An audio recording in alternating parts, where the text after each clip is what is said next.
There are a ton of decisions we make every time we create a graph. In this video, I'm going to walk you through just some of those, building a graph from the ground up and talking you through my thought process when designing a graph so that you can be aware of the many decisions we're making and make those decisions thoughtfully in your own graphs. All this coming up next.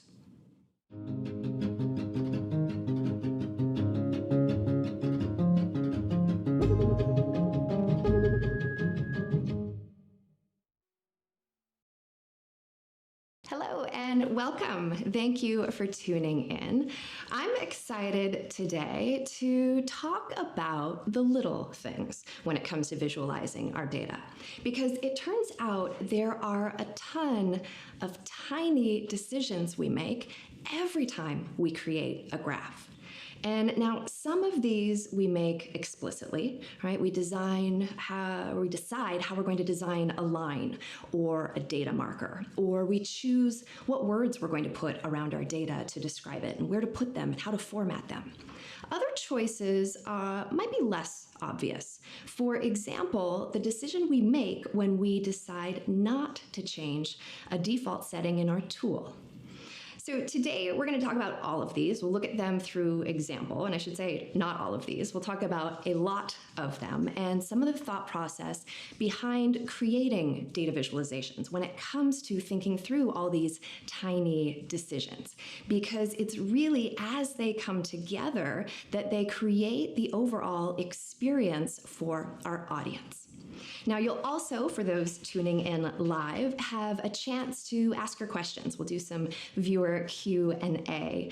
Randy's on point behind the scenes. We're monitoring chat, which is the way that you'll do that. So at any point in the content, if you have a question, go ahead and stick that in the chat window, and we'll turn our attention there after we get through our planned content. And actually, let's jump straight into that. And I want to kick things off by asking you to do a quick little exercise. So in a moment, I'm going to put a graph up in front of you. What I'd like you to do is simply observe your reaction when you are faced with this graph. Think of one word that describes how this graph makes you feel. How do you feel about this? So I actually posed this same question on Twitter yesterday, shared this graph, and asked people to share one word that described their reaction to this graph. And we got a ton of responses. People were having feelings of confusion, feeling overwhelmed, anxious, angry. Several people mentioned that it made them feel slightly nauseous. So feelings of nausea, anger, frustration, these are things we want to try as much as we can to avoid creating in our audience. Now, if you look at this graph, you can imagine there are a ton of seemingly minor decisions that went into creating this. But it's as all these minor decisions come together that they create the overall experience for our audience. So I want to be thoughtful about how we make those decisions. So today we're going to focus on 10 specific ones of those: axis line, axis labels, and so forth. And I'm going to use the data that we just looked at. Rather than pick apart the graph, we're actually going to use that data to build things from the ground up. And as I do so, I'll talk you through my thought process and illustrate the different iterations that I might look at in helping make some of these decisions. And now, one really interesting thing is there is no right or wrong decision. Some might be better than others, but as we make these decisions when we're designing our data, we're doing it ourselves, right? Which means each person might attack that a little bit differently. Actually had the opportunity to chat with Andy Kirk recently for the Storytelling with Data podcast. You can listen and hear our conversation. But one thing he brought up that we talked about for a while is this idea of editorial judgment, which I think encapsulates the idea perfectly, right? Which is we're each applying our own editorial judgment in this game of decisions of data visualization. And so we just want to be thoughtful about how we do that, right? Recognize what's influencing us. Is it habit, things we've seen, things we're trying to emulate, and make those decisions thoughtfully. Because as I illustrate how I might think about this and some of the options I might consider, I bet you'll be thinking to yourself, I would have done that a little differently. And that's fine, right? The point is not that you should necessarily do what I do or emulate what we do at Storytelling with Data, but rather to be thoughtful in how you make these decisions as you design your data. Because as we've seen, they come together to create the overall experience that your audience will feel. So with that, let's jump into little decision number 1, the formatting of our axis line. So let's just stick a bare bone axis line up in front of us. We won't spend a lot of time belaboring this, but axis lines you want to think of as the structure of your graph. And now we could go crazy, right? We can make them colorful and bold, but we don't typically want to do that.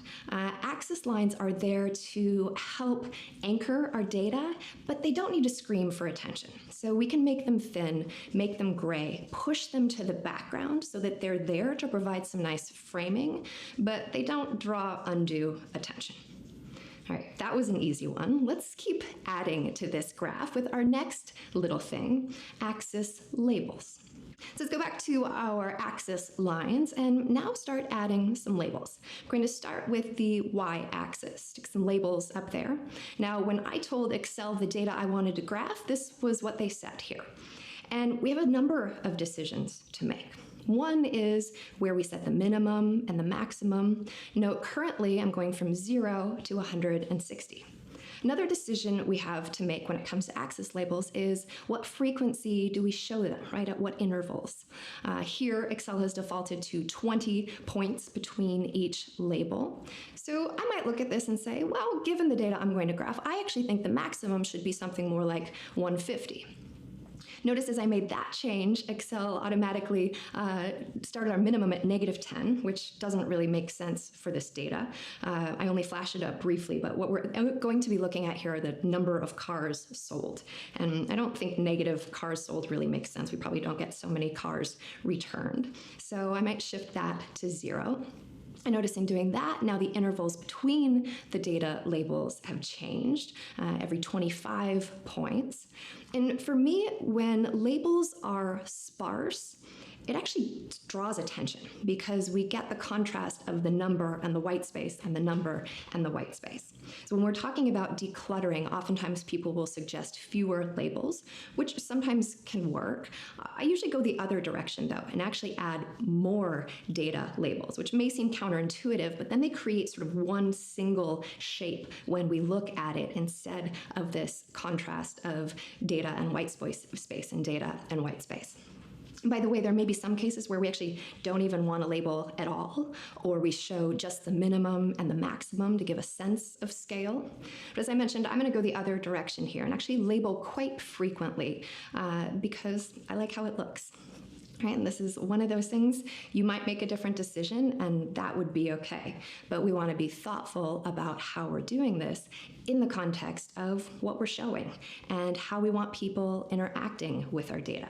And as we'll see, the more things I layer onto this graph, it may actually change how we think about some of the decisions that we've already made. It's one of the reasons iterating and letting yourself be flexible as you're designing your data visualizations is usually a pretty good idea. I'm going to add something in the next step, which might surprise some people, but I'm going to stick some tick marks on that axis line. Now, tick marks bother me if they appear in between categories, because then they're not really doing anything. The white space already sets the categories apart. But I like them when they're at the data label. That helps us anchor those numbers to something. Next, I'm going to push my numbers to the background, make them gray. Notice that's a similar shade to the axis line, so this becomes a nice framework for my graph. Shift our attention next to the x-axis. The default labels there are sort of a redundant combination of year and quarter. So I can do a simple thing there that will help declutter that a bit and pull my years out as super categories. And this is actually a simple thing to do. Some tools make it a little more difficult. We have a video actually on how to do this in Excel because it's simple, but it's not super intuitive. So if you're wondering how to achieve that, check that out. And this is one of those how-to videos where it's literally step by step. You can watch, what drop-down windows to select and how to format your data and such to achieve this sort of formatting. Let's gray out our x-axis labels as well, and that gets us here. So we've got some numbers, we've got some dates. It would be helpful though to put some titles on those so that we know exactly what we're looking at, which brings us to our next little thing, axis titles. So back on our graph, if I start again with the y-axis, my default title is number of cars sold. So the first thing I do anytime I'm adding words to a graph is try to figure out if they could be more concise or pithier, particularly if it's going to be a y-axis label because of the way the text is oriented vertically. So here I might shorten things up a bit. Maybe I use the numeric symbol for number, number of cars sold. And now I'm going to play with where I put that title. Now, I'm a fan of upper leftmost justifying titles, typically. If we think about how our audience takes in information, we typically start at the top left, and we do these zigzagging Z's across, which means we hit the top left of our graph first. So by orienting titles, graph titles, axis titles there, means our audience hits how to read the data before they get to the actual data. I also like just the clean structure that this creates when we align things at the upper left. And we'll see more of this as we layer more things on. Something else I'll often do when it comes to the axis title is change the formatting of it when it comes to capitalization. So if we just zoom in on that for a moment, let's flip that around so we can see it more clearly. If I just don't focus on the letters, but rather on the shapes of the letters. So here I've drawn some little rectangles across those. And now if we get rid of the letters and just focus on the shape, notice there's a lot of jagged ups and downs. Whereas if I use all capital letters, we do that same sort of rectangular blocking, I get this nice, clean, rectangular shape. And I like how that helps set the framing of my graph. So when it comes to a choice between the formatting here, I'd opt for the all caps and stick that back now at the upper left of my graph. And this just creates a nice structured scaffolding of my graph. We can do the same thing on the x-axis. Our title there is quarter. We could orient it to the left, make it all caps, but we consider this, probably actually don't need this title. Right? And I'm typically an advocate of titling always, unless it's really going to be redundant, right? Unless it's really obvious what you're showing. Here, the Q1, Q2, Q3, already pretty much indicates we're looking at quarter. So we can likely get rid of that title altogether. That gets us here. And ready to move on to another sort of titling, our next little thing, graph titles. So we go back to our nice clean scaffolding that we've created here. I can add my title, quarterly cars sold by dealership. So as I did with my y-axis label, or title, excuse me, first thing I want to do is see, can I make that shorter and pithier? Maybe I'll shorten it to something like car sales over time, right? It's still describing what's in the graph, but not quite as wordy as it was. Now, one consideration we have is how big should we make it? Right now, it's the same size as everything else on the graph. And size is one of those things we can play with to create visual hierarchy, make the bigger things important. So I want people to see this title so that it helps set their expectation of what they're going to be looking at in the data. So I might make it bigger, maybe even a hair bigger than that. And now I'm going to orient it at the upper left as well. I tend to avoid center-aligned text. In the case of titles, it leaves things hanging out in air, not aligned to anything. There's some other considerations which we'll look at in a bit. So I'll often orient at upper left. Then when it comes to the formatting of the text, notice currently we're in title case, where every word in the title is capitalized. I could do what I did with the Axis titles and go for all caps, but I do like the clean shape that creates. However, I also feel like the title's yelling at me a little bit here. Remember, I once got a letter from the DMV, the Department of Motor Vehicles, and it was written all in capital letters, and it felt like they were yelling at me in quite a threatening manner. So you want to not threaten your audience, right, with your graphs. I do sometimes use all caps like this to set the structure in titling on a slide. We'll actually look at an example of that in a bit. But here I might opt for just sentence case, where the first letter is capitalized and then lowercase from there.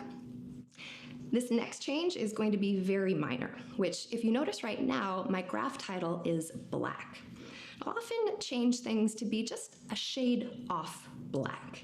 That allows me to preserve black for use to really draw attention and have there be sufficient contrast to make that happen really clearly, which we're actually going to do with this example in a bit. All right, so we've got our graph title there. Let's move on to our next little thing and take a look at some data, right? We've got this empty graph. Let's put some data on there. So here's our graph. I'm going to start simple. Let's start with just one line. This depicts the regional average. And now we can play with a lot of things with this line. We might thicken it.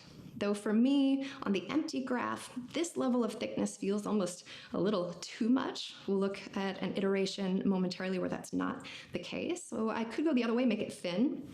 Notice now, though, I'm about the same thickness as the axis lines, which doesn't feel like it stands out for me as much. I want the clear focus here to be on the data. So I might thicken that up. I could also play with color, right? Maybe I make it a nice dark storytelling with data blue, or maybe I'm in the mood for something lighter. If I go with a lighter shade, I might thicken it so it stands out a little bit more. And notice that this stands out quite a lot in the blank graph, right, with all the white space around it. It does not stand out so much, however, when we layer all that data onto the graph. So there's context from everything we add to our graph. And as you add more things, you may find that it makes you change some of the decisions you already made. So if this is the data we're dealing with, I've got to go darker if I want my average to stand out, right? I could do dark blue, I could go black, and now I can thicken that average line so that thickness that felt too thick in the otherwise empty graph now stands out with good weight in this messy spaghetti that we've got going on here. All right, some considerations with lines. Something else we often do with lines is add data markers. So let's take a look at that little thing next. Let's go back and simplify first and start with our basic graph. We'll layer those other lines back on in a bit. So we can start by adding data markers. Those are the default ones that my tool throws in. It's a little hard to see because they're small, but these are actually squares currently.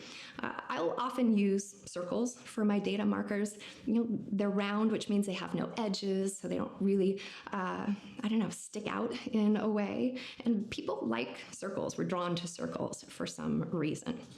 The data markers that are there currently, though, look strangely small to me, so I could play with the size, right? Make them bigger. These ones, though, feel a hair too big given the thickness of the line, so I might dial those down a bit. Now, this line and marker combination's feeling pretty good to me. I've got black fill, black outline. I could play with that. For example, what if instead of black fill, black outline, I did white fill with a black outline? That's kind of slick, and I've opted for this approach before. And actually, now that I see this, I'm apt to want to slightly thicken the outlines just of the circles, a hair. All right, now we're looking pretty cool. We could do the opposite here and actually go with white outlines and black fill. That looks like this. And if I use this approach, I'll often thicken the lines so that it's about as thick as the data markers, which makes the markers stand out less, but you still get a sense of where they are across the line, which can sometimes work well. If we wanted people to really focus on the points and not so much the lines, we could go a different route here and actually make the markers quite large and the line very thin. You could take this a step further, make the line gray. This can be useful if you want people to really focus on the data points, but still want to allow them to see that connection. So if we take away the line altogether, it can look kind of messy. This still looks a little bit messy with this many data points, but can work well if you have fewer or depending on the context. Speaking of fewer data points, let's go back to our basic line. So this is my favored view of what we've looked at when it comes to adding markers on the line.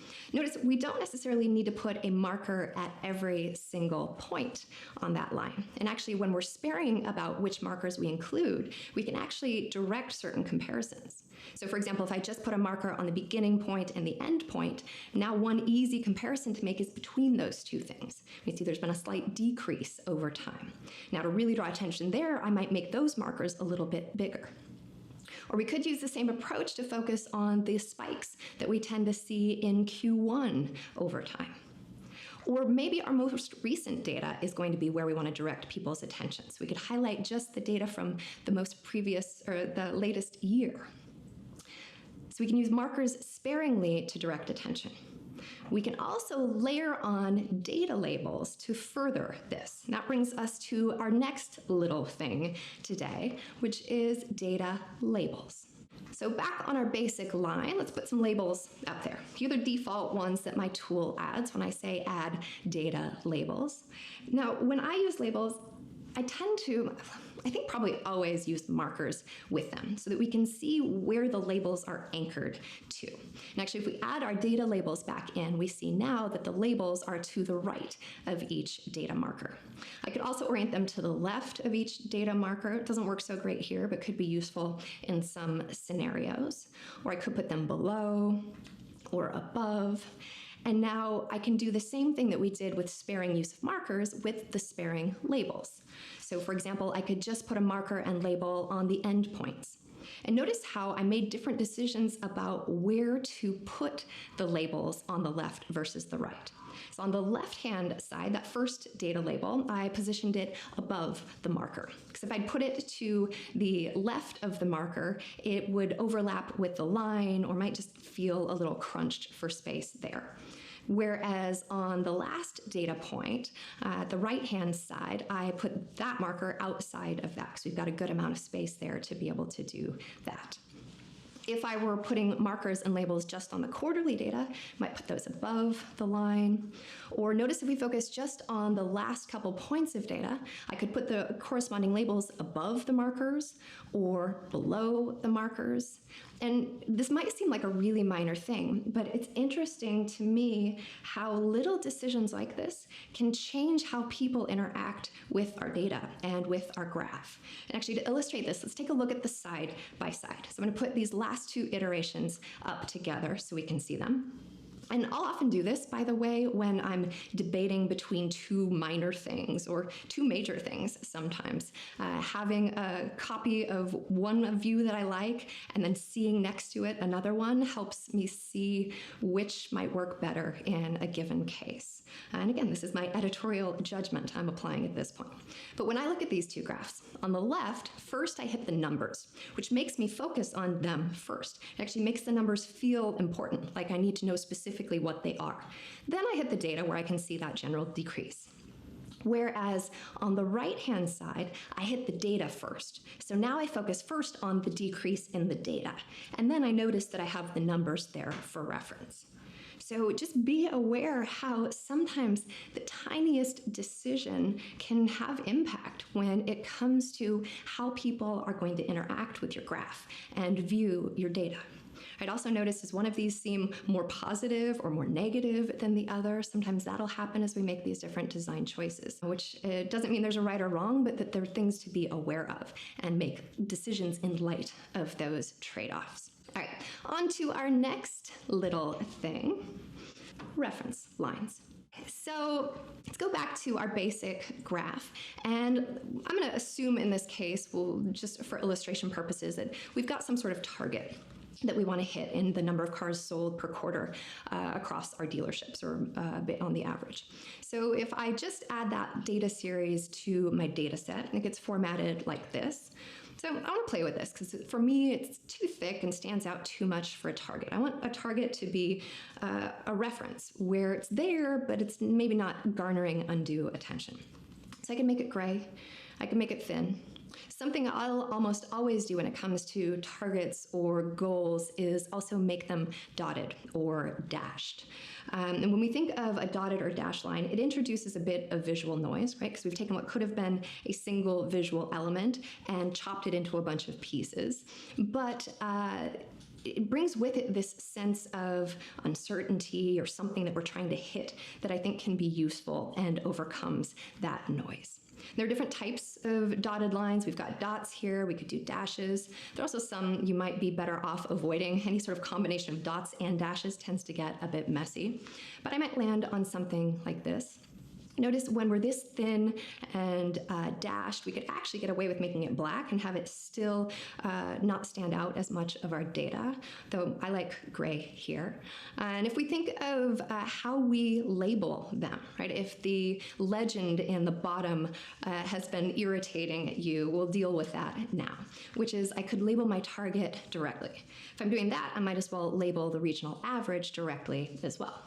Notice right now I'm labeling them on the left-hand side of my graph, which kind of draws our eyes there.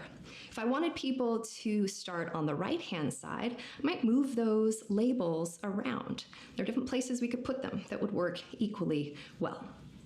Now, this is easy to do when we have just a couple of lines. We know, though, that that's not our situation here. So let's come back to this idea of legend and have that be our next little thing that we discuss. So let's simplify things a bit. I'm going to add a few more lines here, and then we'll look at the case where we really have everything. So the legend defaults, in this case, to the right-hand side. I'll often, if I'm using a legend, put it at the top, right? Thinking back to that zigzagging Z, this means people encounter how to read the data before they get to the data. But actually in this case, given the spread of the data and how we can orient the legend, I wouldn't recommend doing that. So you can actually put the legend right next to the data it describes. And notice as we start reading across from the lines to the legend, we start out matching pretty well. Draper at the top in orange across both the data and the legends, Fillmore in blue. But then the legend's out of sync, respective to where the data falls. So one easy thing I can do is simply reorder my legend so those fall in the same order as the data. And I can take this a step further, just size it so that it roughly aligns with the height, both at top and bottom of my data. Though if I'm taking the time to do this, I'd be apt to want to just label those lines directly. And then we could use similarity of color across as an additional linking factor. Notice though with the spatial separation, we actually don't even need color there at all, which means we could preserve our use of color for doing focusing attention later. But again, this is simplified, right? We actually have a lot more lines than this. If I step back though and think about what I want my audience to be able to do with this data, let's say really I want to focus on the average, the fact that it's decreased a bit over time, but I still want to give people a relative sense of spread and variance across the dealerships. So I could actually, with some tricky formatting, sizing, and in some cases putting 2 or even 3 dealerships on the same line, I can give people a sense of where the dealerships fall.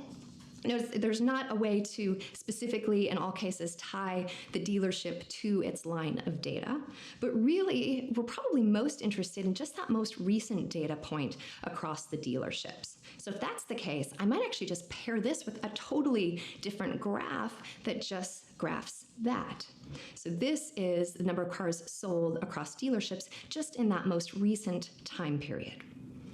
Hold on to this idea. We'll come back to this graph after we go through our final little thing, annotation.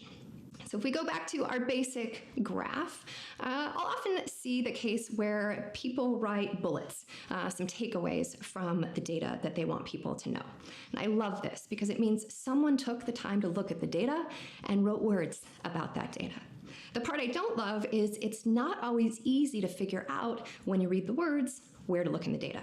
When you look in the data, where to find more context. It means we want to visually link these things to help take that work away, make it feel easy for our audience. We can do that a number of different ways. Maybe we simply break out Q1 across the different years so we can orient those annotations with roughly where they fall in the data. I might look at this and say, okay, that's fine, but I can keep playing with the text boxes because right now they're all the same width, which makes them different in height. Whereas if I let the width vary, I can actually pull everything up into 5 lines of text, which looks kind of sharp from a layout standpoint. Now, one piece of advice I'll often give is to put the annotations as close as you can to the data that you describe, so long as it doesn't obscure your ability to read the data. Now, here with them this close, they feel like they're encroaching on the data, and it somehow makes the shape a little harder to see. So I might be apt to move those back up. If I really want to anchor them to the data points, notice I added some markers there already. I could draw some light lines there to make that really clear. Add something here though. If I want to show that with my target, now I may not want those overlapping lines, or I may want space at the top to be able to annotate about that. So that might cause me to shift my annotations to below the lines. If I did this, I might be apt to want to play with the scale of my y-axis as well. So as we layer things on, it causes us to make different decisions or go back to decisions we already made. So you want to allow yourself the flexibility and the time to do that. But again, we don't have just a couple lines of data. We have a tangled mess. And when we have a graph that looks this busy, we don't really want to add annotation directly to it because there's already so much going on that it's going to look pretty messy. And so that's where we want to think about pulling the annotation or the takeaways out into the container of our graphs, our slides. So let's take a look now at what happens when we bring all of our little decisions together. Here's our graph. Let's say we have some words we want to say about that. In this case, I might pull those off to the side. Notice we're center aligned here. I mentioned I don't love center aligned text earlier. This is another illustration of why. When we get text flowing onto multiple lines, it creates these messy, jagged edges. I'll typically advocate either right aligning or left aligning text. Which you choose depends on the layout of the rest of the elements on the page. Now, when it comes to the formatting of the text, I might do some things to make this big block of text a little more scannable. For example, I could bold that first sentence that has my main takeaway. I could do some other things to further offset it from the rest. But let's say we want to put another graph on this page too, that horizontal bar graph that we looked at earlier.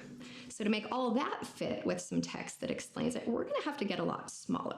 Right? We can put our text back on there that we had before. Now I want to think about, can I make things pithier? Right? Maybe instead of starting with a sentence, now that we're down to this tiny text, I make a title and pull some of the other detail down into the supporting text. I can do the same thing on the other side.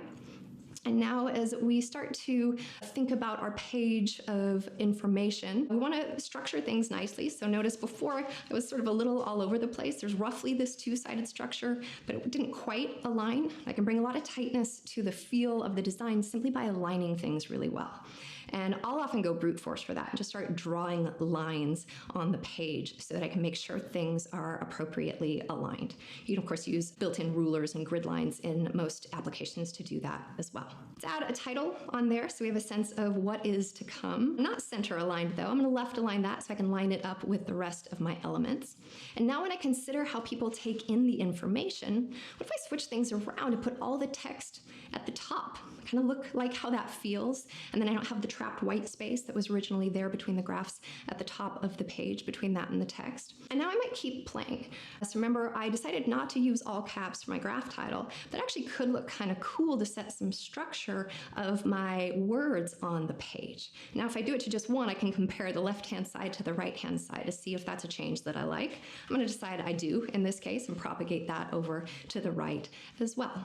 And we're all in grayscale here, which means I could play with some color. Added a footnote there, add some color in my graph to highlight a few things. Might do the same with some text. And actually tried carrying that color over to the left-hand side as well, but thought that ended up too messy. And that wasn't really the point on the left-hand side anyway. So ended up reverting back to this.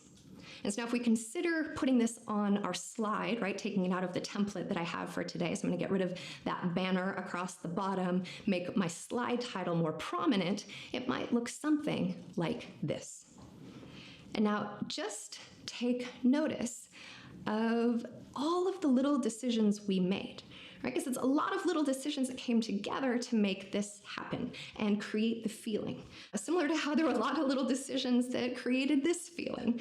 And so we want to be thoughtful about the decisions we make, how we make them, what they're influenced by, and make them work together in a way that helps us get our message across to our audience. And that is the main content I have to take you through today. We'll shift shortly to viewer questions. I'm guessing we already have some, and if you have a question and haven't yet had a chance to raise that, go ahead and head over to the chat window and do so. In the meantime, give you some time to do that. I want to talk you through a couple storytelling with data resources to make sure you are aware. That original graph we looked at today is actually the basis of one of our exercises in the community, one little change and a redesign. So if you want to take your turn figuring out what changes you might make or how you would redesign this information, I invite you to do so there. And the way the exercises work, for those who may not have tried any out yet, is that when you submit your solution, it unlocks all the other solutions. So there's already, I think, a couple dozen people who have provided solutions to that exercise. And of course, you'll find the storytelling with data one there as well. A lot of people chose to go with small multiples for this particular one.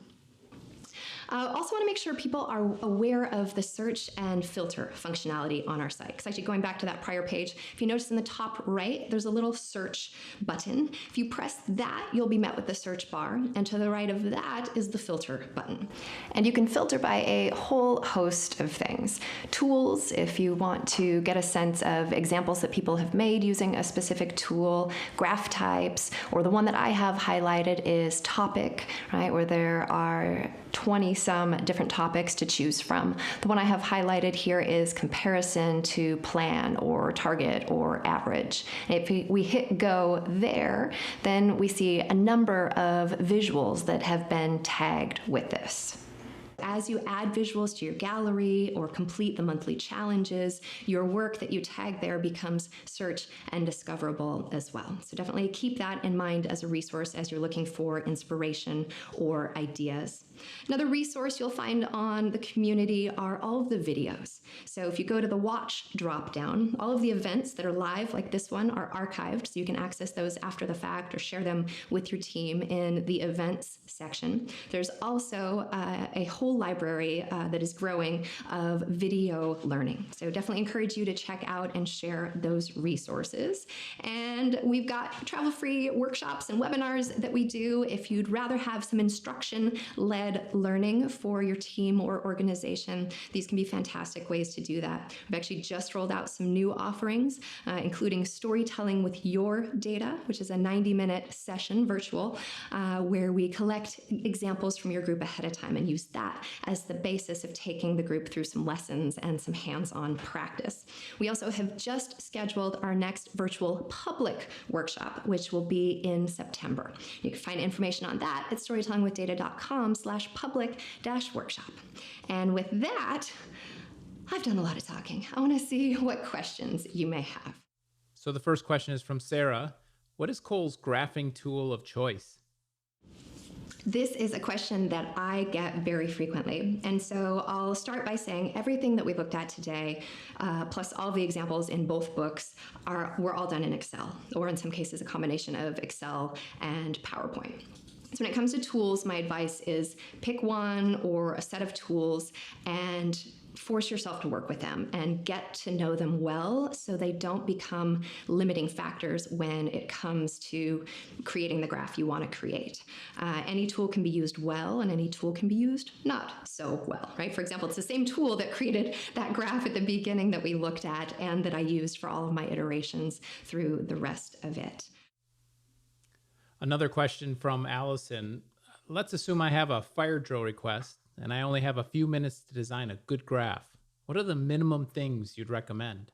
This is an excellent question, Allison. And one exercise I often encourage people to do, like every time they visualize data, or maybe not every time, but frequently, and we have some exercises in the community set up like this, is before you start doing stuff, think about if you only had 10 minutes to create the best thing you could, what would you do? And then think about if you had some longer amount of time. Because I went through a ton of iterations here, right? I actually posted the other day on Twitter, I just did 97 iterations of the same graph. And one of the responses that was a little cynical was, well, that doesn't seem practical, does it? It's like, no, it's for illustration purposes, right? If you're in a fire drill, you do not have time to do 97 iterations of the same graph. And you're not going to do that for the most part anyway. But being smart then about how you use your time. And I would say if you're crunched on time, the best place to start and the best tool to start with is a blank piece of paper. Sketch things out and then figure out what can you accomplish in your tool that's going to get you close to that. And when you're limited on time, especially think about your use of color and words. Typically that's the lowest hanging fruit of things that you can change that don't take a lot of time that will have big impact. So using color sparingly to direct your audience's attention to where you want them to look, and using words either on the page itself or planning them for your voiceover or a combination of those things to tell your audience why you want them to look there. Those two things, neither of them take very long and can go a long way in overcoming potential other issues or shortcomings in how you're visualizing the data. Another question. You mentioned that any of the design decisions are personal preferences. Are there any standard rules that do exist when it comes to creating the skeleton of the graph? There really aren't a lot of hard and fast rules when it comes to visualizing data and graphing data. And I think sometimes this frustrates people, particularly when we're learning, because it would be helpful to have rules and guidelines. And so there are guidelines for sure, right? Bar charts should start at 0. Don't lie with data. Stay away from 3D for the most part. But I think rather than look for rules, what I would encourage you to do is step back and think about what is it you're trying to accomplish this time, right? Who's your audience? How are you presenting to them? What does success look like? And then use those or keep those things in mind as you create your graph. And certainly if you're looking for examples of good things to do, best practices, if you will, though I don't love that term, we have a ton of examples in the community and on the website and in the books that you can use to help drive some of those things. Because it is useful to be able to work within the norms to get comfortable and hone skills, and then understand when you might go against those norms in ways that are going to work well. And that's the challenge with thinking of things as rules, is because there's going to be an exception when it comes to data visualization rules. There's going to be an exception to pretty much every one of them. And so it's more about knowing why we're making the decisions we're making, that they're informed by something. And sometimes that something is because we like how it looks or because we think our audience is going to be familiar with it. And so I'd encourage you to think holistically about how you're visualizing your data and take those components into account as well as your constraints. And then it's like a puzzle that you try to make all the pieces fit together in a way that works, which I recognize is probably not a very satisfying answer, but it's the one I'm going with today. And the last question, what do you do when your audience doesn't like the improved version? Excellent question and common scenario. So anytime you try to change something that people are used to, the reaction is resisting that change, right? For various reasons. And so there are a lot of different things we can do, though I'm going to point you to a resource that describes a lot of these things in more detail than I'll have time to in the next couple of minutes, which is a post that's up on the blog. This was from a week or two ago that Mike wrote. And if he's on, he'll probably stick the link in the chat window. But it's on overcoming resistance and talking about why people get attached to the way things are. And when you think something's better, that they can actually have that attachment even more strongly than at the onset. And he goes through a number of different ways to approach that for greater success. So definitely recommend checking that out. And I think with that, those are excellent questions. I want to say a big thank you to everybody for tuning in today. And just as a quick recap, the way we looked at things today, right, the decisions I made doesn't mean those are the decisions you should make. Rather, the big point here was to be aware of all of the various decisions that we are making when we visualize data, and to do that in a thoughtful way so that the experience we're creating for our audience when it comes to all those little decisions coming together is a positive one. So with that, I say a very big thanks for tuning in, and I hope to see you soon.